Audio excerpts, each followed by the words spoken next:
Jay here of Stretford, Paddock. This is the Paper Talk. As you can see, I'm outside Old Trafford and it's alright, it's mild, but I've left my coat off because I've just been walking very fast, so I'm a bit hot. We'll get straight into it.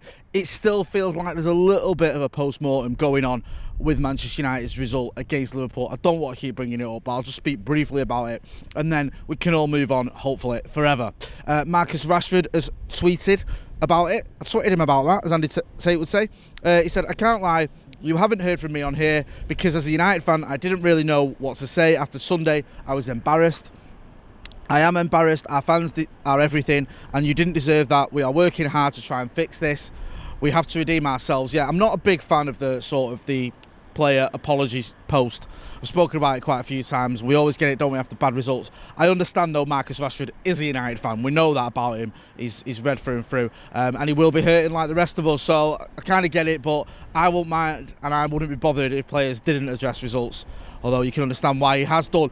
Still on the fallout from that, there was talk that Sir Alex Ferguson had gone down to Carrington and spoken to the players and Ole Gunnar Solskjaer, and now apparently that isn't the case. He did go down to Carrington, but according to reports, it was part of getting measured for a suit. Now, some people are saying, well, why does he go to Carrington to get measured for a suit? Wouldn't you go to a tailor's to get measured for a suit and go to Carrington to play football and train? Not Sir Alex Ferguson, of course, but the players. But it seems this is a thing. It's been done in the past. There was a couple of posts and news articles about it where players have been measured up for cup final suits and all that stuff at Carrington. So I take it on face value. The reports are that he didn't speak to the players. My thinking on that is if he had spoken to the players, it would have leaked by someone associated with the players, because everything leaks at United. The team news leaks, transfers leak, everything leaks. So I'd be amazed if he did actually address the players and no one leaked it. So it looks like he was just there anyway.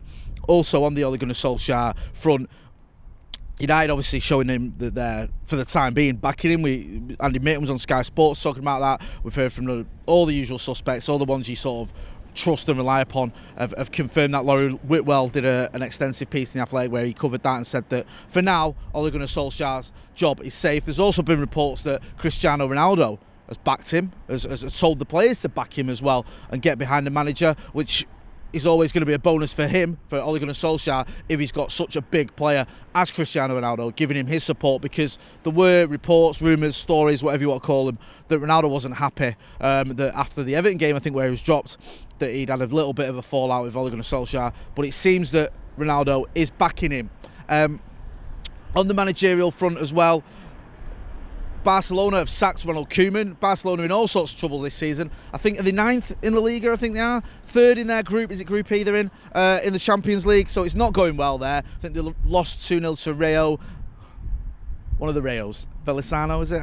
You know my mean pronunciation. For the first time in a long time. So he's gone. Now, people have looked at it and gone, there's been a few reports this morning and gone, well, does that mean that United could miss out on one of our potential managers in the future if, you know, things don't work out for Ole Gunnar Solskjaer long term or even shortish term, because Barcelona could whip up a Ten Hag or a Ten Hag or an Antonio Conte, or, well, it's not going to be Zidane, is it? I don't think Real Madrid legend is going to go to Barcelona.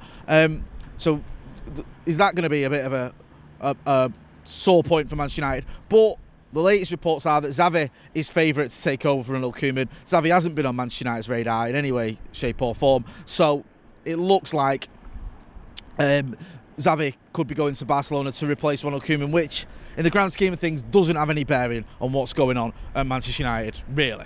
Although some papers will try and, as they have done, put Manchester United in the title for a few more extra clicks and say, oh, Koeman's gone, that could affect Manchester United this way. But it's not really the case whatsoever. And also, just finally, Paul Pogba. We've not had a Paul Pogba story for about, I don't know, an hour. He did a tweet yesterday, didn't he? He posted about the story that I think had come in from the Sun, hashtag don't buy the Sun, saying that he would only stay if Ole Gunnar Solskjaer wasn't the manager. He'd sign a new deal if Ole wasn't the manager. Now, Mino Raiola came out on, I think it was Tuesday night, and said that there's no update, basically. And Raiola loves sticking the knife in, so that made me think, well, is this really true? Pogba said it's fake news, basically. He did a post saying it's not true at all, and, you know, he's people just trying to stir up rubbish. And now Mark Ogden at ESPN has said that United are resigned to losing Paul Pogba, that Paul Pogba is going to go in the summer, and United have sort of accepted that and are moving on with the idea that Paul Pogba is going to be here next season. I don't think that'll be the end of it, because the Paul Pogba stories, you know, regardless of whether he's involved in them or not, they just carry on, don't they? But it does look like United, Mark Ogden's a reliable journalist, it does look like United have said he isn't going to sign a new deal. He would have probably signed it by now. Let's just move on. If there's a twist in that tale, as always, we will keep you posted. We've got loads of good content coming up on the channel. We're going to have a debate with, I think, McCullough, Joe and John Shin later on about United's next potential manager if things don't work out for Ollie. Ollie could be on borrowed time. Well, he's on borrowed time, and let's not kid ourselves. And there is a feeling that maybe he's just sort of being given a stay of execution. Who knows? He's been under pressure before and he's defied the odds. Maybe he'll do it again. So we're going to have a debate. Then we're going to, of course, later on this week, going to be looking forward or ahead to the Spurs game on Saturday, a massive game. We'll also, for that game, have the watch-along and the post-match reaction will be down there as well. So make sure you're checking out all those videos. Hit subscribe if you're not doing it already. Give us a subscribe. Let's get to 700,000 subscribers by the end of the season. With your help, we can do it. I've been Motty. This has been the Paper Talk outside Old Trafford. Thanks for watching.